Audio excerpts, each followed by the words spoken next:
Hi అండి. నమస్తే. అందరూ బాగున్నారా? ఇవాల్టి వీడియోలో ఈజీగా నెయ్యి ఎలా చేసుకోవాలో చూపించబోతున్నాను. ముందుగా మేగడ తీసుకుని మిక్సీ జార్లో వేసుకోవాలి. నేను ఇది పెరుగు మీద మేగడ తీసుకుంటున్నాను. పెరుగు మీద మేగడ అంటే మనం పాలు తోడుకున్న తర్వాత దాన్ని ఫ్రిడ్జ్లో పెట్టుకుంటే ఇలా టైట్గా అవుతుంది. దీన్ని తీసుకుని మిక్సీలో జార్లో వేసుకుంటున్నాను. మీరు పాల మీద మేగడ కూడా వేసుకోవచ్చు. పాల మీద మేగడ అంటే కాచిన తర్వాత చల్లారిన పాలు ఫ్రిడ్జ్లో పెట్టుకుంటే పైకి అలా మేగడలా తేలుతుంది. అది కూడా మిక్సీలో వేసుకోవచ్చు. నేను ఇది 10 రోజుల నుంచి స్టోర్ చేసుకున్న మేగడండి. ఇలా మిక్సీ జార్లో వేసుకుంటున్నాను. మిక్సీలో పట్టుకునేటప్పుడు మనం సగం వరకునే వేసుకోవాలి.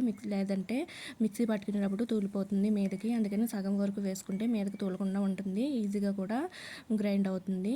ఇలాగ టైట్ అయిన తర్వాత త్వరగా పడకపోయినా ఇందులో కూలింగ్ వాటర్ వేసుకుని తిప్పుకుంటే ఈజీగా వెన్న అన్నది సెపరేట్ అయిపోయి మజ్జిగ సెపరేట్ అయిపోతుంది.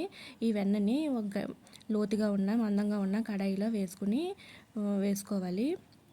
ఇలా వేసుకున్న తర్వాత మనకి సపరేట్ అయిపోతుంది మజ్జిగ అన్నది. ఈ మజ్జిగలో మనము వరిపిండి అది వేసుకుని పుల్లట్ల కింద కూడా వేసుకోవచ్చు. అవి చాలా టేస్టీగా ఉంటాయి. ఇప్పుడు స్టవ్ వెలిగించుకుని వెన్నని కాచుకుందాం. వెన్న కాగేటప్పుడు పొంగుతుంది, అందుకని లోతు ఎక్కువ ఉన్నది తీసుకోవాలి. ఇలా కాగిన తర్వాత చుట్టుపక్కల ఉన్నది అంచులను తీసుకుంటే మాడకుండా ఉంటుంది.